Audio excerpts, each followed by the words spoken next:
En esta mañana tenemos como tema las advertencias de Dios. Este va a ser el tema de la conferencia que vamos a desarrollar. Isaías se encontraba sirviendo bajo el rey Usías.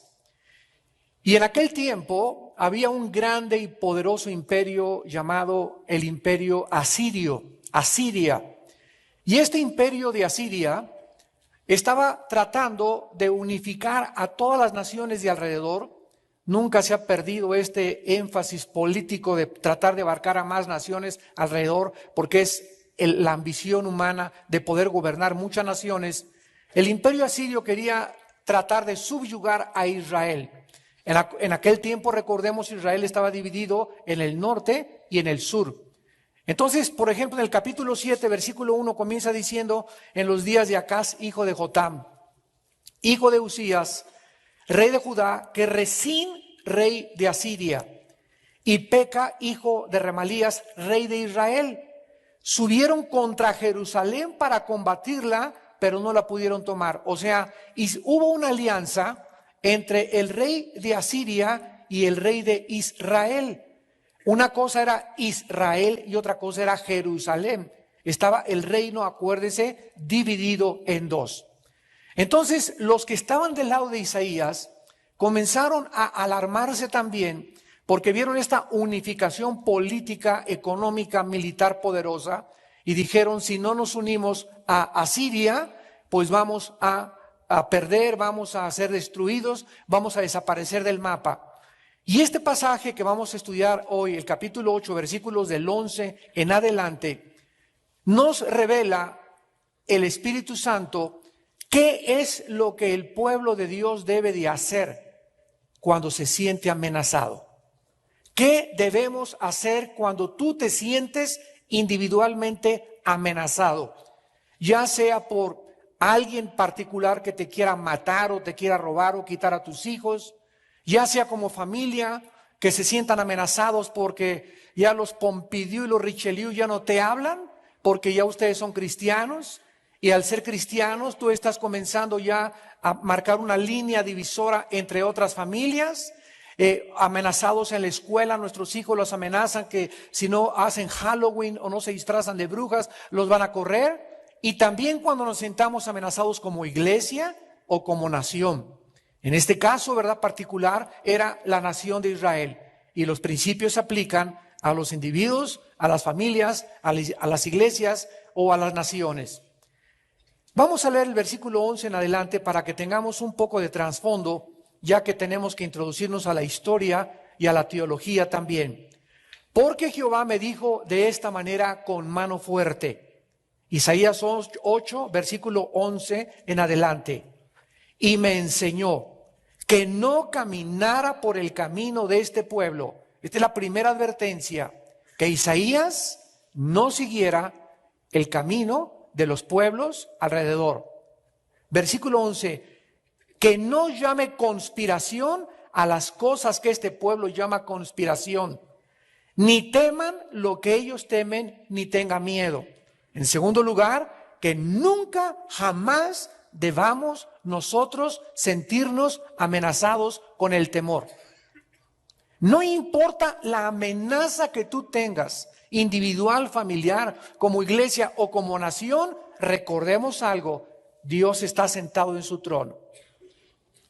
Versículo 13, a Jehová de los ejércitos, a Él santificad, sea Él vuestro temor y Él sea vuestro miedo. Entonces Él será por santuario, pero a las dos casas de Israel por piedra para tropezar y por tropezadero para caer, por lazo y por red al morador de Jerusalén. Versículo 16, ata el testimonio, sella la ley entre mis discípulos. Esperaré pues a Jehová, el cual escondió su rostro de la casa de Jacob, y en Él confiaré. He aquí yo y los hijos que me dio Jehová, somos por señales y presagios en Israel, de parte de Jehová de los ejércitos, que mora en el monte de Sión. Y si os dijeren, pregúntenles a los encantadores, a los adivinos que susurran hablando, respóndanles, ¿no consultará el pueblo a su Dios? ¿Consultará a los muertos por los vivos? A la ley y al testimonio, Si no dijeren conforme a esto, es porque no les ha amanecido, y pasarán por la tierra fatigados y hambrientos. Y acontecerá que teniendo hambre se enojarán y maldecirán a su rey y a su Dios, levantando el rostro en alto. Y mirarán la tierra, he aquí tribulación y tinieblas, oscuridad y angustia, y serán sumidos en las tinieblas. Cuando los enemigos nos amenazan, cuando sientas que en tu vida tienes hasta pesadillas y hasta te quita el sueño, cuando comienza la angustia a ser presa de nosotros, la solución y el remedio de Dios, tanto en aquellos tiempos como en nuestros tiempos, es la santificación. Continuamente ustedes, al estudiar el Antiguo Testamento, van a descubrir que cada vez que Dios iba a hacer algo con Israel, les daba la orden a Moisés, a Josué, a los jueces, y les decía: santifíquense. ¿Recuerdan? Dile al pueblo que se santifique. ¿Qué significa esto? Bueno, la palabra santificar viene de santo, de donde viene la palabra hebrea kadosh, kadosh, y la palabra griega agios, con H, y significa separarse, ponerse aparte, hacerse a un lado, limpiarse o purificarse. Entonces, cada vez que Dios les iba a decir a Israel: vamos a cruzar el río Jordán, santifíquense. Voy a hacer entre ustedes una maravilla y te voy a salvar de tu suegro, te voy a salvar de tu ex esposo, te voy a salvar a tus hijos. Si tú quieres que yo actúe en tu vida, y si tú quieres ver que tus enemigos no se pueden acercar a tu vida, límpiate. Limpia tu vida. Purifica tu vida moralmente. Yo no puedo actuar, dice el Señor, en las tinieblas. Nosotros estamos viviendo en una dimensión que se llama la dimensión de la luz. Y el momento en que nuestra vida se ensucia por el pecado, salimos disparados a la dimensión de las tinieblas. Y en la dimensión de las tinieblas hay ignorancia, hay pérdida de la brújula, hay tinieblas, y ahí es donde opera el príncipe de las tinieblas llamado Satanás. Mientras estemos en las tinieblas y estemos siendo amenazados y tú estás en tinieblas, Dios no puede actuar. Tienes que regresar otra vez a la dimensión de la luz. ¿Qué es lo que tengo que hacer si tengo en pecado o caí en pecado, para que yo pueda otra vez regresar bajo la protección de Dios, el que habita al abrigo del Altísimo, el que está bajo la luz, morará bajo la protección de Dios? Necesito, cuando estoy yo aquí en tinieblas, confesar mi pecado. Señor, he pecado, he hecho lo malo delante de tus ojos. Anoche manoseé a mi novia. No he pagado hace 3 meses esta deuda. En mi casa metí hace una semana películas pornográficas. Tengo en mi mente una mujer que no es mi esposa, etcétera, etcétera. Cuando tú hagas eso, cuando saques de tu vida ese pecado y te vuelvas a Dios, no solamente ya no quiero seguir haciendo esto, sino regresar y volverte a Dios. Dios nos está esperando. Y no para castigarnos, sino para abrazarnos otra vez y decirnos: no te vuelvas a soltar de mí. Aquí es conmigo donde tú vas a tener paz. Aquí es conmigo donde tú vas a tener seguridad. Aquí es conmigo donde vas a tener protección, porque el ángel de Jehová acampa alrededor de los que le temen y los defiende. Entonces, siempre que nosotros nos sintamos amenazados, no le digas a Dios: Señor, cuida a mis hijitos, mi esposo este y el otro, y tu vida está en pecado. Porque Dios no es el genio de la lámpara de Aladino, para que cuando tengas una necesidad, pues ya apareció Dios y te va a ayudar. Él ayuda a aquellos que temen su nombre, aquellos que caminan en limpieza y en pureza sexual. Esta verdad fue claramente simbolizada por el nombre de Isaías, como se llama todo el libro. La palabra Isaías significa Dios es mi salvación, es lo que significa el nombre de Isaías. Y a pesar de estas maravillosas promesas que Dios le da al pueblo de Israel: acérquense a mí, No confíen en el poder militar, no confíen en el poder político, no confíen en el poder económico. Yo soy vuestro Dios. Confíen en mí, acérquense a mí. Yo soy el castillo, la fortaleza de tu vida. Yo soy tu roca. Yo soy el que te voy a defender, no tu compadre, ni tus amigos, ni tus influencias. Yo soy el que soy, dice el Señor. El rey Acaz y sus líderes miraban a Siria, miraban a ese poder como su libertador y protector de las amenazas que ellos estaban haciendo a los que no se unieran al partido pro-Asiria. Así se llamaba en aquel tiempo el partido político, partido pro-Asiria. ¿Cuántos de nosotros también, cuando son tiempos de elecciones, miramos a algún líder, el como se llame, como el Mesías? El que nos va a sacar de la pobreza, el que va a levantar a México, el que no va a nacionalizar nada, el que nos va a levantar totalmente, y ponemos inclusive los cristianos, ya no se diga de los no cristianos, pero aún los mismos cristianos vemos a los futuros candidatos como Mesías, como libertadores, como salvadores. Y escuchen, ningún hombre podrá jamás solucionar la pobreza. Jesucristo dijo, hasta que yo venga, tendréis a los pobres con ustedes. ¿Por qué? Porque la pobreza no es el problema humano, es mucho más profundo que esto. Ningún líder podrá cumplir sus promesas porque todos las hacen, y cuando están en el poder se dan cuenta que no solamente era hablar, sino que hay un poder mucho más grande para poder sacar a un país a flote. Y lo que la Biblia dice que para que un país surja y pueda verdaderamente salir a flote es cuando el evangelio se predica libremente, cuando comienzan las familias a regresar a Dios y cuando comenzamos a aborrecer la maldad como Dios y el corazón de Dios lo aborrece.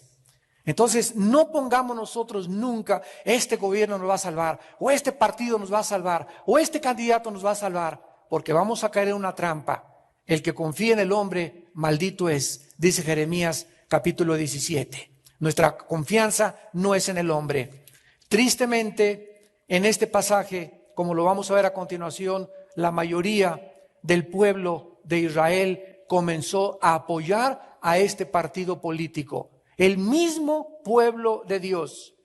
Y comenzaron ellos a creer que bajo este parámetro, bajo esta sombrilla, bajo estas circunstancias que envolvían como el imperio más grande del mundo, Asiria, ellos iban a tener la protección de Dios. Vean ustedes el capítulo 7, versículo 9. Porque el único que no confió en esto fue Isaías.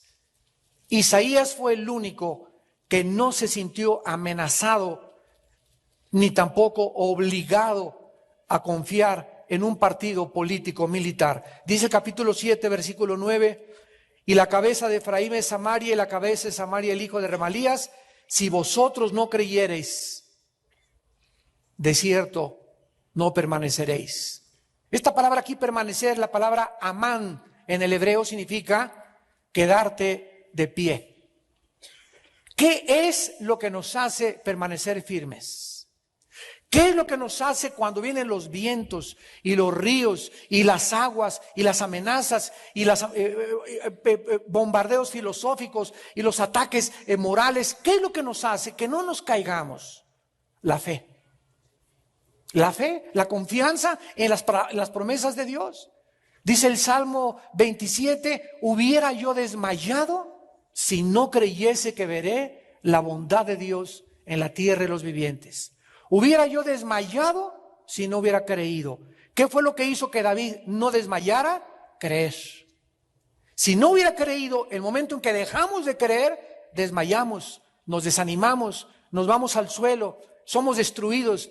Comenzamos a sufrir tinieblas, un espíritu de tormento se apodera de nosotros, un espíritu de desesperación, de desesperanza. Comenzamos a ya no ver la luz, comenzamos todo a verlo oscuro, porque por la fe estamos firmes.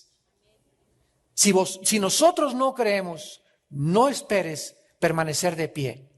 Vean ustedes ahora el capítulo 28 de Isaías, versículo 16. En todos estos versículos, Isaías tenía el mismo pensamiento de Dios. Isaías 28, versículo 16. Por tanto, Jehová el Señor dice así: he aquí yo he puesto en Sión por fundamento una piedra, piedra probada, angular, preciosa, de cimiento estable. Esto es una profecía del Mesías, pero vean la última parte: el que creyere, no se apresure. En la primera parte es, tú no puedes permanecer de pie si no sigues creyendo. Y aquí en otra parte se nos dice de otra manera, que si nosotros creemos, no tomemos decisiones impulsivas. No digas, ya mañana compro esa casa, mañana compro esa moto, mañana compro ese coche, ya mañana me caso con esta. Si tú realmente crees en Dios, no te apresures, porque la prisa no es de Dios. ¿Se imaginan a Cristo en la mañana? Pero se nos hace tarde, muévanse, vámonos. ¿Se imaginan a Jesús con esa actitud? Oh, ya se me hizo tarde, vámonos corriendo porque no vamos a llegar. Cristo jamás en su vida estuvo inmutable ante cualquier situación que lo presionaba de levantarse, no levantarse, de ir o no ir. Él estaba siempre en el tiempo perfecto de su Padre. Sabía que iba a pasar por un valle de sombra de lobos, de coyotes, de hienas, de leopardos, de tigres, de chacales, y nadie lo iba a morder ni arañar hasta que no llegara su tiempo. Y tú tienes un tiempo también para casarte, tú tienes un tiempo para ir a la universidad, tú tienes un tiempo en la vida para morir, y mientras ese tiempo que es de Dios no esté controlado por Dios, yo entonces vivo en angustia. Pero cuando yo creo en Dios y cuando estoy firme en sus promesas, no me apresuro, no tomo decisiones alocadas, porque eso es precisamente de lo cual algún día lo lamentamos y nos arrepentimos. Todos los días tomamos decisiones de diferente índole. ¿A qué escuela vamos a ir? ¿Qué vamos a hacer con nuestros hijos? ¿Qué disciplina vamos a aplicar? ¿Qué estudio voy a tomar? Y todas las decisiones que tomemos sin haber antes consultado a Dios, sin haberlas meditado y haberlas pensado calmadamente, nos vamos a arrepentir algún día de esa decisión que tomamos. Ustedes que están casados, yo les doy un consejo. Si ustedes están enojados, no le digas a tu esposa o a tu esposo, mañana me divorcio, o de aquí al divorcio. Salte de tu casa y vete a correr unos 4 kilómetros alrededor de la cuadra, o vete ahí a algún campo deportivo, y ya que te aplaques, ya que estés tranquilo, ya que estés sereno, ya que no estés ofuscado, puedes pensar mejor y tomar una decisión. Nunca tomen decisiones enojados, bajo la pasión de la ira, del enojo, porque vamos a arrepentirnos de esa decisión que tomamos. Y dice Isaías capítulo 30, esto se lo compartí a mi esposa esta mañana, Isaías 30, versículo 15, que es uno de mis versículos favoritos de la Biblia. Isaías 30, 15, porque así dijo Jehová el Señor, el Santo de Israel: en descanso y en reposo seréis salvos, en quietud y en confianza será vuestra fortaleza. ¡Wow! Ahora está de moda el wow, ¿verdad? Al ratito va a ser miau.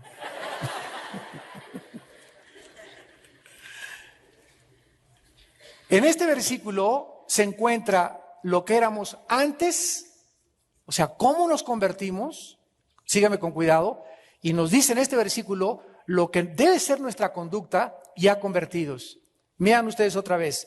En descanso y en reposo fuimos salvados por Dios. O sea, en otras palabras, ninguno de nosotros, cuando recibimos a Jesucristo, estábamos trabajando para ganarnos a Cristo. ¿Oíste un mensaje que te dijo, cree el evangelio nada más? ¿No oíste que te dijeran, vete a la villa, ida y vuelta? O vete de rodillas de aquí hasta el monumento del Ángel de la Independencia y regresa, y a lo mejor Dios después de esa penitencia te va a recibir. El mensaje del evangelio es, cree y serás salvo después de tu arrepentimiento. Entonces nosotros en reposo y en descanso fuimos salvos. Al entrar a la salvación descansamos. Vengan a mí los que están trabajados y cargados. Veníamos cargados, veníamos con una mochilota tremenda a la cruz y llegamos a la cruz y encontramos que alguien quiere cargar mi mochila, mis penas, mis problemas, mis traumas. Y yo ahí los andaba cargando y llego a la cruz y me dice Jesús, dámelos a mí, hijo mío. ¿Qué hacemos en la cruz? Le entregamos nuestra carga a Dios. Aquello que nos impedía caminar, aquello que nos molestaba, aquello que nos traumaba. Ahí está, Señor, todo lo que he sufrido y las heridas de mi alma te las dejo en la cruz. Y después de venir a la cruz, me siento ya tranquilo, me siento ligerito, porque le he entregado todos mis pecados a Cristo en la cruz del Calvario. Pero ya siendo cristiano, en quietud y en confianza será vuestra fortaleza. ¿Sabe qué significa esto? Que nunca podremos tener la fortaleza interior si no tenemos juntamente la paz de Dios.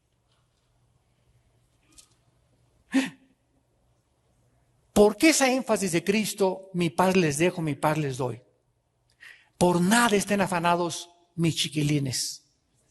Filipenses 4, 6 al 7, por nada estéis afanosos, dice el apóstol Pablo. Es una insistencia desde el Génesis hasta el Apocalipsis. Abraham, no temas, confía en mí, ten paz. ¿Por qué?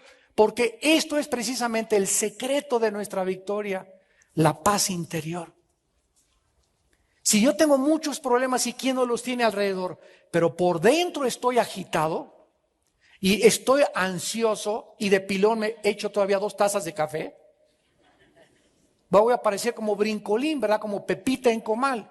Entonces no espere yo en estas circunstancias oír la voz del Espíritu Santo, porque para que el Espíritu Santo pueda tener contacto y comunicación conmigo y yo esté sintonizando la voz del Espíritu Santo, yo necesito estar en el cuadrante del Espíritu Santo, que es el cuadrante, no de la charrita del cuadrante, es la paz. Hasta que Dios ve que aquí adentro, dentro de mi vida, dentro de tu vida, estás en tranquilo y ya te tranquilizaste, Padre, tú sabes que mi hijo, mi hija, Señor, este problema, cálmate, tranquilo, sereno, comienza a alabar a Dios, relájate, Padre Santo, tengo que recordar, tú estás al control de mi vida, nada yo no puedo, no tengo los hilos de nadie, de la vida de nadie, yo no puedo controlar las circunstancias de México, ni del petróleo, ni de la economía de mi trabajo. Padre, yo me hinco delante de ti y descanso en ti. Y en esa quietud y en esa confianza que estás demostrando al estarte quieto, comenzarás a fortalecerte. Y esa fortaleza la necesitamos para vivir. Porque si no tenemos esa fortaleza para vivir, cualquier problema que se nos venga encima nos va a derribar. En quietud y en confianza es nuestra fortaleza. Miren ustedes ahí mismo en Isaías 30, el versículo 7. Ciertamente Egipto en vano e inútilmente dará ayuda, por tanto yo le di voces, escucha, que su fortaleza sería estarse quietos. Otra vez. No tengas temor de las noticias que estás recibiendo ahorita. Mi esposo me dijo que mañana lunes, hermano, voy con los abogados a llevarse a mi casa, me van a embargar mi casa, etcétera, etcétera. En lugar de que te desesperes y que dejes que la ansiedad del mundo entre a tu corazón, es precisamente en tu confianza en Dios donde vas a tener la fortaleza de enfrentar los problemas de la vida. Y Dios te va a dar sabiduría y Dios va a hacer un milagro. Y si te quitaron la casa, Dios te va a dar otra mucho mejor.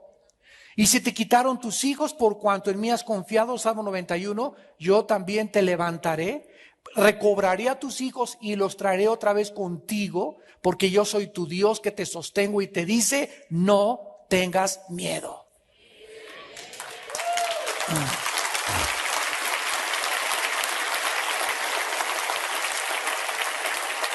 Ahora regresamos a nuestro capítulo 8 de Isaías, regresamos a nuestro capítulo 8 y veamos la primera advertencia que Dios le hace a Isaías y que nos hace a todos nosotros ante el mundo amenazador que nos rodea. Encontramos la primera advertencia en el versículo 11, porque Jehová me dijo de esta manera, con mano fuerte, y me enseñó que no caminara por el camino de este pueblo que no caminara por el camino de este pueblo. En primer lugar, la primera advertencia que Dios nos hace es que si queremos ser protegidos por Él, no andemos ni nos juntemos ni tengamos como amigos íntimos a los pecadores. No es verdad que si tú sales con una persona que no sea cristiana, tú la vas a convertir si él no se convierte a ti primero. No es verdad que tú vas a ganarlo para Cristo si él te está jalando a sus fiestas, a las películas que él está viendo o ella está viendo, a las actividades que esta persona está teniendo. No importa que sea el jefe de tu trabajo y se junten todos los de tu oficina. Vamos a celebrar y en la noche nos vamos a ir a Garibaldi a gritar a Júa, viva el Charro Abitia. ¿Sabes una cosa? Ahí hay una amenaza, ¿verdad? Híjole, si no voy, me van a decir que soy que San Francisco de Asís, que soy un religioso, que soy un esto y el otro, y sentimos la presión del mundo, ¿verdad? Sentimos la presión del mundo, de que el mundo quiere que nos conformemos a ellos, y si no nos conformamos con ellos, como ellos, tenemos miedo que algo suceda. ¿Sabían ustedes que el 95% de los jóvenes que fuman o se drogan es por la presión de los amigos? El 95%. Porque se juntan con un grupo de muchachitos que fuman y si él no fuma ya no es aceptado en ese grupo. Y como hay una necesidad de pertenencia que pertenece al corazón humano, no queremos sentirnos fuera de ningún grupo. Porque si estamos con un grupo que está chupando, está emborrachándose y tú pides agua de horchata, te van a ver raro, te van a ver como un marciano. Pero como tú no quieres que te vean como un marciano y tú quieres pertenecer a ese grupo, llámese tu cuñado o tu familia, vas a hacer lo que ellos hacen. Y es lo primero que Dios nos dice. No andes en camino de pecadores. Ahora, ¿por qué eso es tan importante?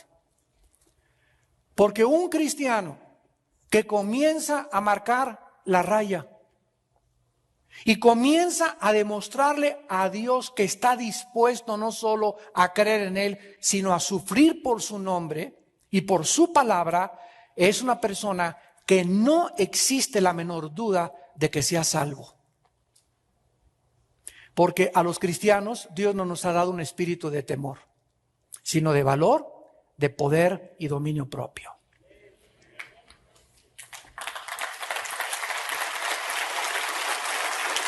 Esta es, se podría decir, la primera prueba del mundo a la que un cristiano verdadero se enfrenta. ¿Por qué permite Dios esa presión? Porque nunca el carácter se manifiesta más que a través de la presión. ¿Quieres saber de qué está hecho una persona? Ponle presión en su vida.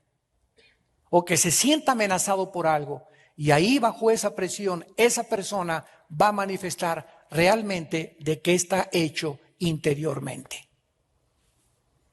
El carácter es algo que Dios está desarrollando a través de las circunstancias externas interiormente en nuestra vida. La personalidad es la parte externa del ser humano, la que tú manifiestas, jijiji, jojojo, y así, y ves así, y otros aquí, y esa es la parte por afuera. Y toda esta parte por afuera es engañosa, porque muy poca gente es lo que son realmente en su corazón. Siempre ponen una máscara o una cara que no tienen en verdad. Y el carácter que es el que Dios está desarrollando dentro de nosotros es el que da verdaderamente la forma a la personalidad de afuera. Cuando tú ya tienes un carácter como el de Jesús, manso y humilde de corazón, ya no pretendes, ya no te pones máscaras, eres como eres. Ya no finges. Eres sincero en todos tus tratos con la gente. Cuando le dices a alguien, Dios te bendiga, realmente no le dices Dios te bendiga y por detrás, ojalá que le aparte un rayo. Ya no podemos ser así. Somos abiertos, somos espontáneos y lo deseamos con todo el corazón. Entonces, dice la Biblia en el Salmo 1, precisamente cuando comienza David la serie de los Salmos, bienaventurado el varón que no anduvo en consejo de malos, ni estuvo en camino de pecadores, ni en silla de escarnecedores se ha sentado. Vean ustedes cómo es gradual la caída del ser humano. Comienzas andando Después andas estando y terminas sentado con ellos. Comienzas caminando con una persona que no es cristiana y ya sabes todos los rollos que te está tirando, y después ya comienzas a estar con ella y finalmente comienzas a sentarte con ella, a convivir con ella y a tener una relación con esa persona. Dichoso, dice la persona, dice la Biblia, que es la palabra ashar en el hebreo. Ashar, dichoso, bienaventurado, feliz. ¿Dónde se encuentra la felicidad? Separado del mundo. ¿Quieres ser feliz de veras? No andes con pecadores. Hermano, pero estamos en un mundo donde no me puedo ir a un convento. Ok, no hay ningún problema. A Cristo lo atacaron precisamente por eso. Anda con prostitutas y se sienta con pecadores y publicanos a comer. Pero ¿para qué se sentaba a comer Cristo con ellos? ¿Para cantar las canciones del Charro Vita con ellos? ¿Para oír los chistes de qué nos pasa?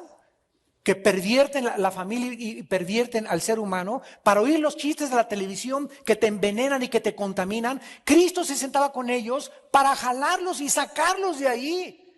Y si tú te vas a sentar con la secretaria, con un amigo, con el jefe de trabajo a comer lo que sea, te vas a sentar y pues vas a hablarle de Cristo y vas a tratar de ganar su alma para Cristo. Y si esa persona te dice, ya no quiero que me hables de tu Dios, ahí se acabó. Ya no puedes tú seguir con esa persona, porque si voy a seguir con esa persona es para hablar del Señor, para jalarlo y no que Él me jale a mí otra vez de donde Dios nos sacó a todos. Aparentemente existía pues el peligro, regresamos a Isaías 8, de que el partido asirio intentara convencer a Isaías del razonamiento de su proposición.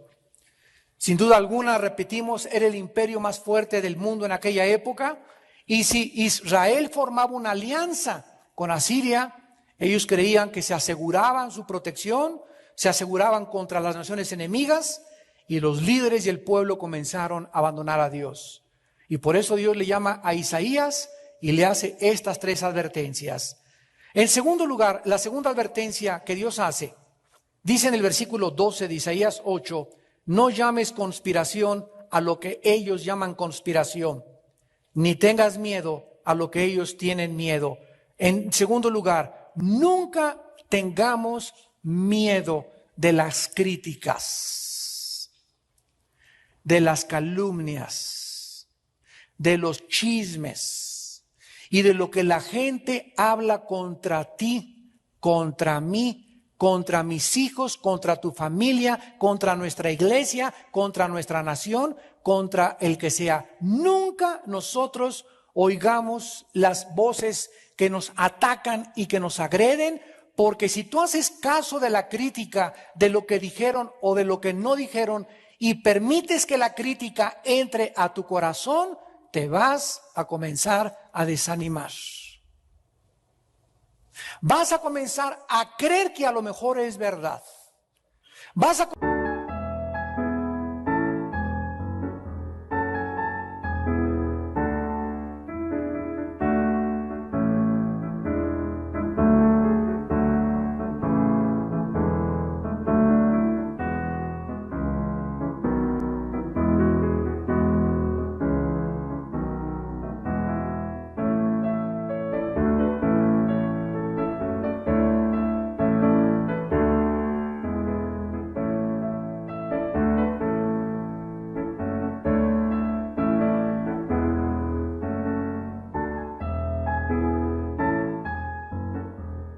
a considerar esa semilla de duda sembrada desde el infierno, que tiene el propósito, el diablo, yo le decía ayer a un hermano, miren, imagínense al diablo con una broca, no con un desarmador, con una broca.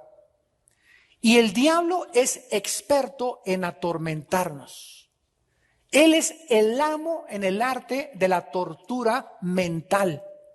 Y el diablo le encanta venir así con una broca y hacerte un hoyito, y le encanta ver cómo te sale sangre.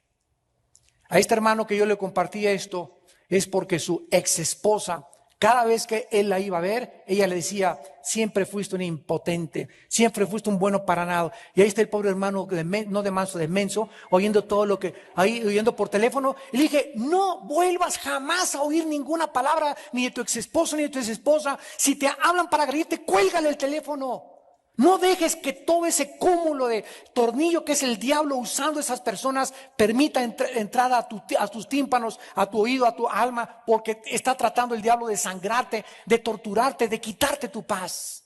No los escuches, no tengas miedo de ellos.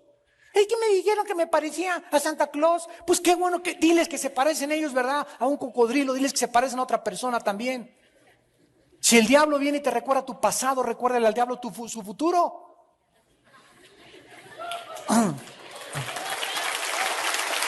No tengamos ni miedo de eso. En el libro de Job capítulo 12, ahí estaban con miedo de los asirios, con miedo de los gobernantes, con miedo de los candidatos políticos, con miedo de lo que el compadre te pueda hacer, con miedo de que te puedan quitar de tu trabajo. ¿Sabes lo que dice Dios? Job capítulo 12, versículos 24 y 25, escucha la palabra de Dios. Él quita el entendimiento a los jefes del pueblo de la tierra y los hace vagar como por un yermo sin camino. Van a tientas como en tinieblas y sin luz y los hace errar como borrachos. Este es nuestro Dios, es el Dios de la Biblia. A los jefes, a los poderosos, a los presidentes, a los dictadores, ellos están en la mano de Dios. Y si a ellos les quita el entendimiento y los hace errar, y muchas veces permite que proliferen la sarta de barbaridades que dicen en sus discursos políticos o en su oratoria, etcétera, etcétera, es porque Dios quiere precisamente avergonzarlos y que la gente diga, qué loco está ese político, ya perdió la razón. Dios los deja como Hitler. Hitler ya sus últimos años se paraba enfrente de la gente y les decía, 1000 años va a durar el Tercer Reich. Y 85 millones de alemanes, licenciados, doctores, personas cultas, no indígenas, gritaban, ¡ay, Hitler! Y le creyeron. O sea, todo un pueblo enloqueció. Le creyeron que iba a durar 1000 años el Tercer Reich, el Tercer Imperio. Y de repente Dios, como a un borracho, ¿verdad?, lo tiró al suelo y desaparecieron los nazis de la faz de la tierra. Y así hace Dios con todos los gobernantes y con todas las personas que se exaltan a sí mismas. Vean ustedes en Isaías 40. En Isaías 40, el profeta habla de lo mismo. Versículos. Isaías 40, versículo 21 al 24. ¿No sabéis? ¿No habéis oído? ¿Nunca os lo habían dicho desde el principio? ¿No han sido enseñados desde que la tierra se fundó? Él está sentado sobre el círculo de la tierra. Estudiantes de universidad, apunten Isaías 40, 22. Porque más de 2000 años antes de Galileo, ¿me escuchaste? Miles de años antes de que Galileo Galilei descubriera la redondez de la tierra, Isaías, la Biblia ya la mencionaba. Él está sentado sobre el círculo de la tierra, cuyos moradores son como langostas. Cuyos moradores son como langostas. Él extiende los cielos como una cortina, los despliega como una tienda para morar. Él convierte en nada a los poderosos y a los que gobiernan la tierra hace como cosa vana. Como si nunca hubieran sido plantados, como si nunca hubieran sido sembrados, como si nunca su tronco hubiera tenido raíz en la tierra. Tan pronto como sopla en ellos, se secan, el torbellino los lleva como la hojarasca. Este es el Dios de la Biblia, el Dios que tiene el control sobre los jefes de Estado, sobre los jueces de la tierra, sobre los gobernantes, sobre tus enemigos. Esa persona que te quiera a ti hacer mal, esos enemigos que nosotros tenemos, ¿saben una cosa? Ellos respiran, ¿verdad? Para poder vivir. Y dice la Biblia en Hechos 17 que en Él somos y nos movemos y existimos. O sea que en el momento en que Dios quiera, a esa persona que te quiera hacer un mal, Dios le quita la respiración. En otras palabras, le quita la vida. porque la vida de esa persona, de tu enemigo y de mi enemigo, está en las manos de Dios, al quien servimos y al quien dio su sangre por nosotros en una cruz.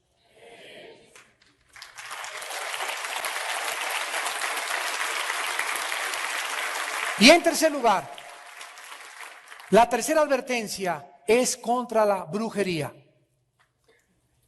Hay una tendencia en las personas de buscar, al no tener respuestas. Ustedes saben que la Biblia no es un libro religioso.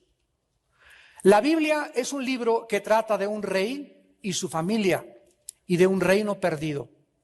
Cristo no vino a regresarnos una religión, nos vino a regresar un reino perdido. El ser humano perdió el reino de Dios y este reino quedó bajo el control de Satanás.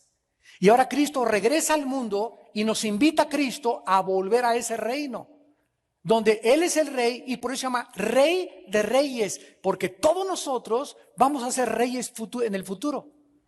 Entonces, es el rey de todos nosotros somos reyes, aún no gobernamos, estamos comenzando a aprender a gobernarnos interiormente. Porque si no aprendes a gobernarte interiormente, ¿cómo puedes gobernar sobre los demás?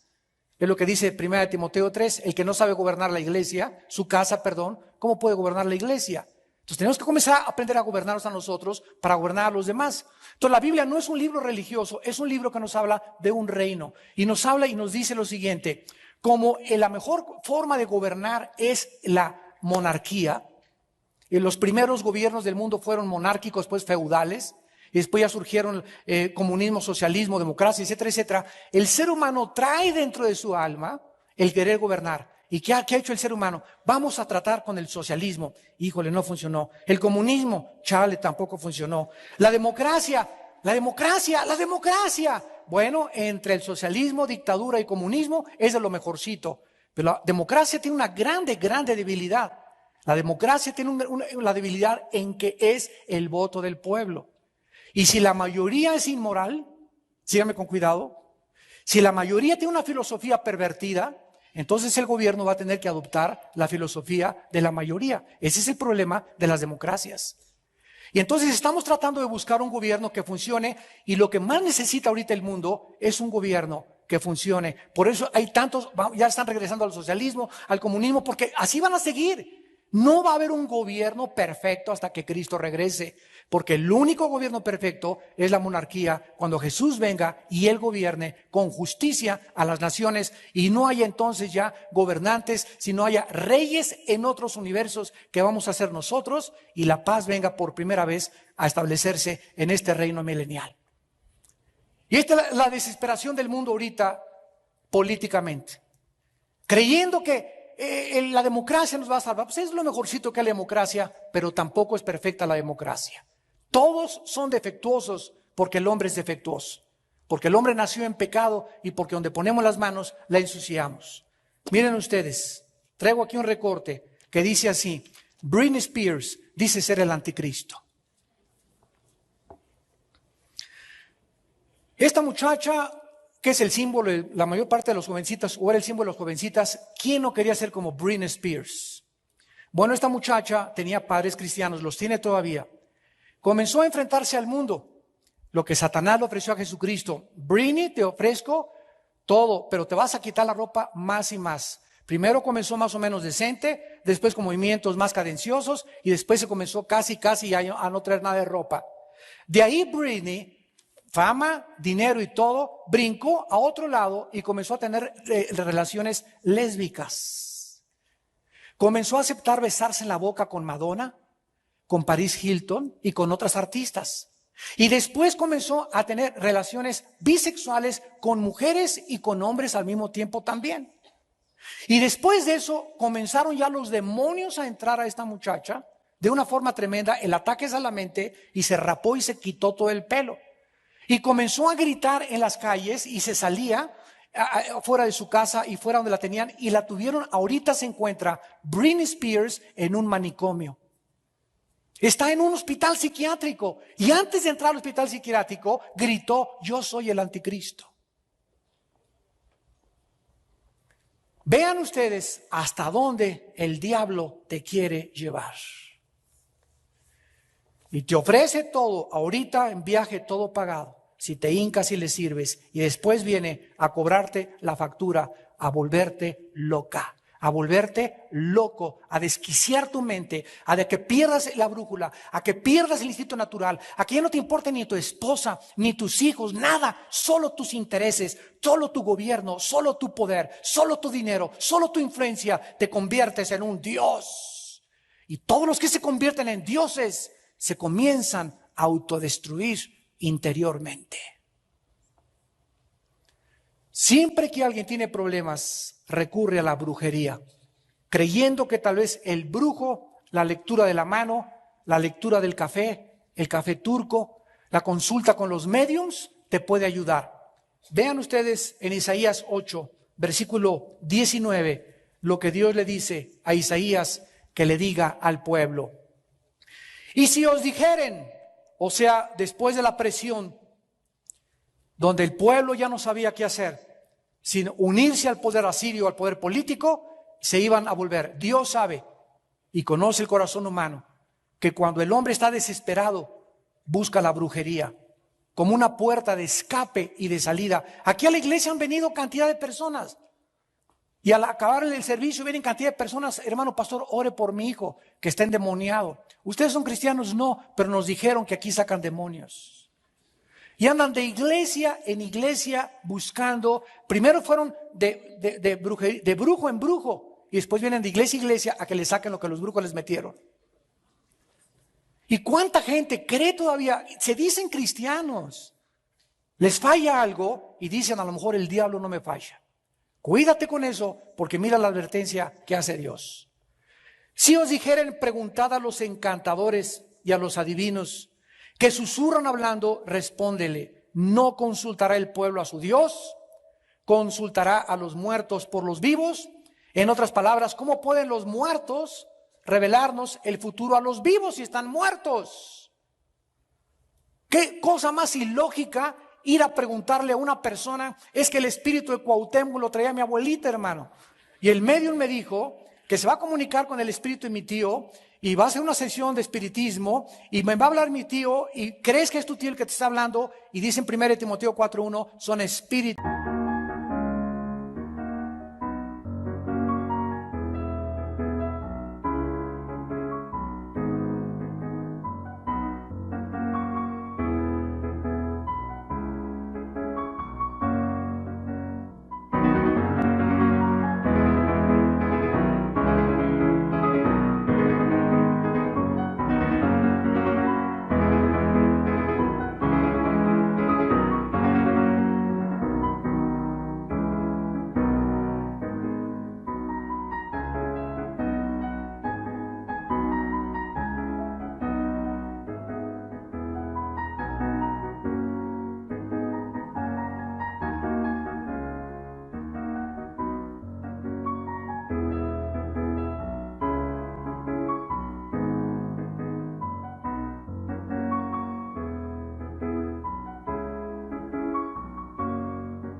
Engañadores de demonios.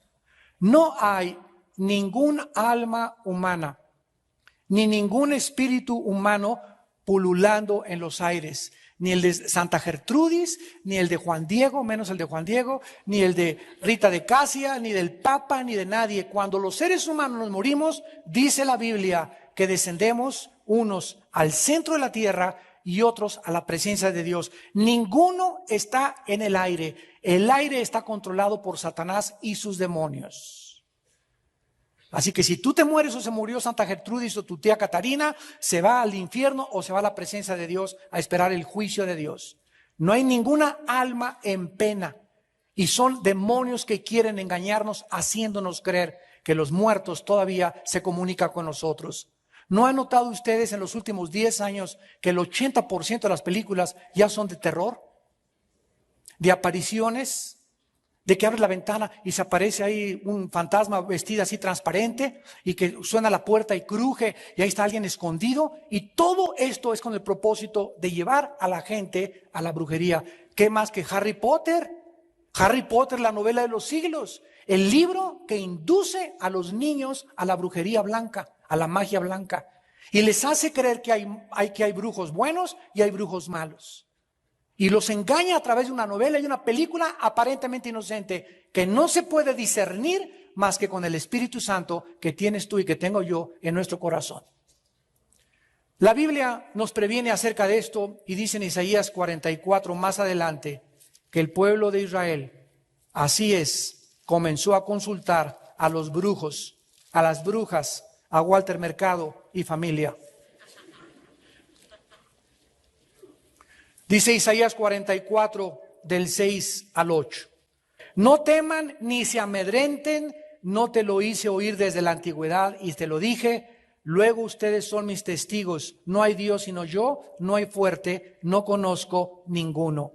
Y en Isaías 47, del 12 al 13, estate ahora en tus encantamientos y en la multitud de tus hechizos, en los cuales te fatigaste desde tu juventud. Quizá podrás mejorarte, quizá te fortalecerás. Te has fatigado en tus muchos consejos. Comparezcan ahora y te defiendan los contempladores de los cielos, los que observan las estrellas, los que cuentan los meses para pronosticar lo que vendrá sobre ti. ¿Qué hicieron los judíos? Se volvieron a los horóscopos, a los tatarabuelos de Walter Mercado. Voy a consultar ahora a Sagitario. Hoy puedo salir porque dice que no va a llover y me voy a encontrar una persona vestida de azul. Es que tú que eres Géminis, yo soy Virgo, no nos llevamos. Y comienzan muchos cristianos, inclusive traen colgando el signo del zodíaco. Y de acuerdo a la Biblia, la astrología pertenece a la dimensión del oculto, de la brujería. Dios condena la astrología, no la astronomía, que es otra cosa. La astrología de creer que los astros tienen influencia. Imagínense, la luna y Neptuno, que no tienen vida, están dirigiendo mi vida. Más estupidez no se puede comprender en el ser humano. Pero así somos. Y no solamente eso, agarramos un tronco, y el tronco que no tiene vida, y le hacemos la forma de Juan Diego. Y después, ante lo que nosotros hicimos, nos hincamos. Juan Diego, te pido por mi abuelita. Y yo hice ese pedazo de santo que no tiene vida, no tiene ojos, no tiene oídos, no tiene espíritu. Y nos llamamos inteligentes, y nos llamamos razonables, y nos llamamos científicos. Por eso la Biblia considera el ateísmo como la mayor irracionalidad y depravación a la que la mente y el intelecto humano han llegado. Dice el Salmo 14:1, el necio dice en su corazón, no hay Dios.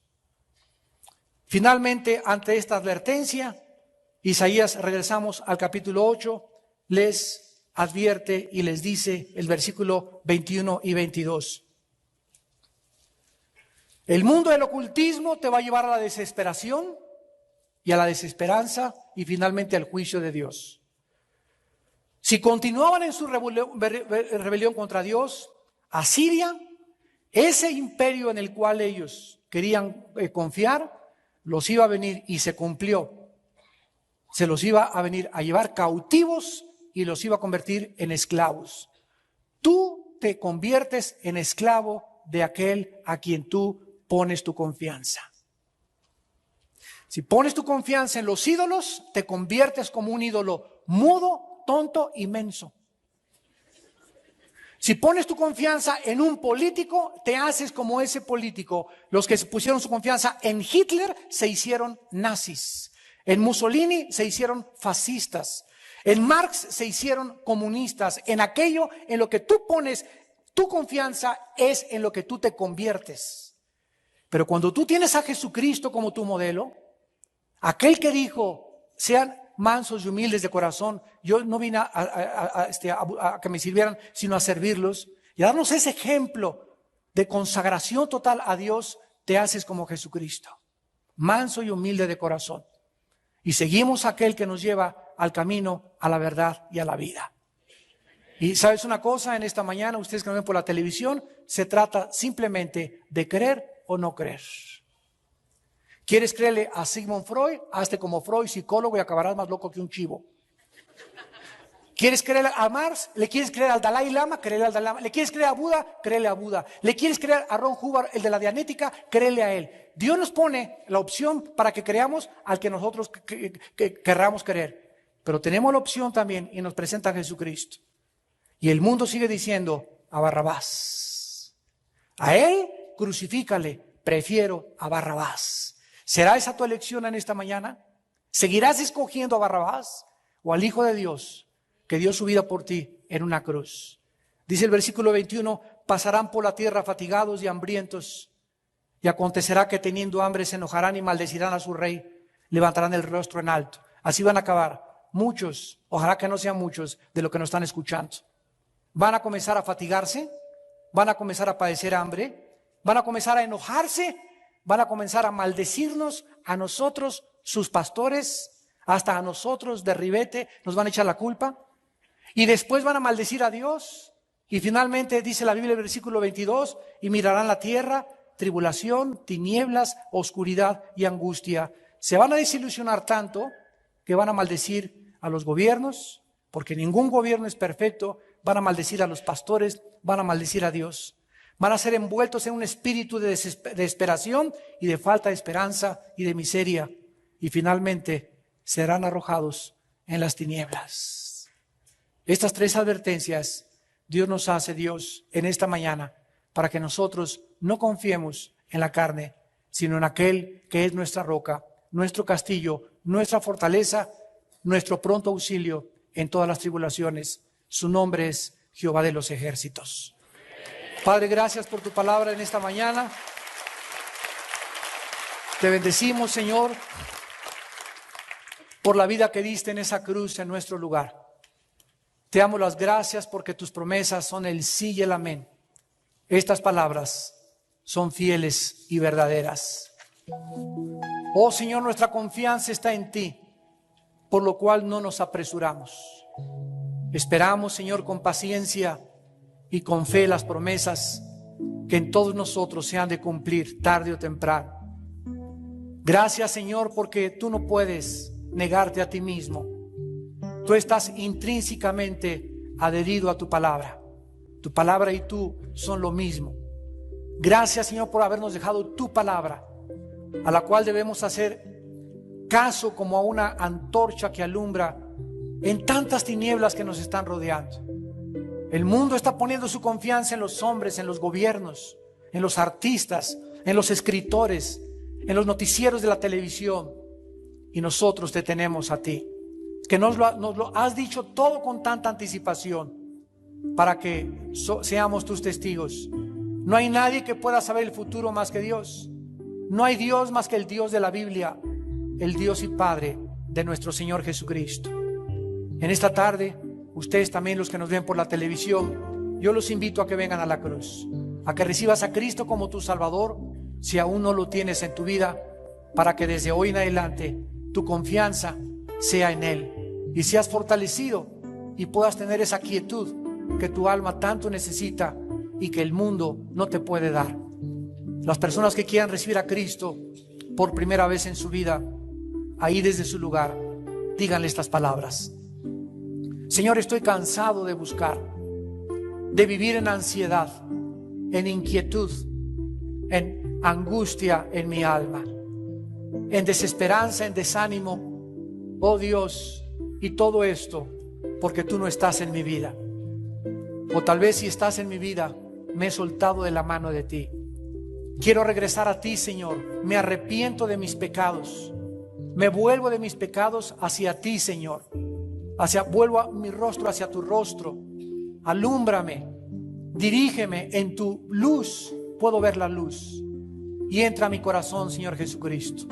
Porque creo que en la cruz pagaste con tu sangre por mis pecados y que a los 3 días resucitaste de los muertos. Te recibo como mi Señor y mi Salvador. En el nombre de Jesús. Amén.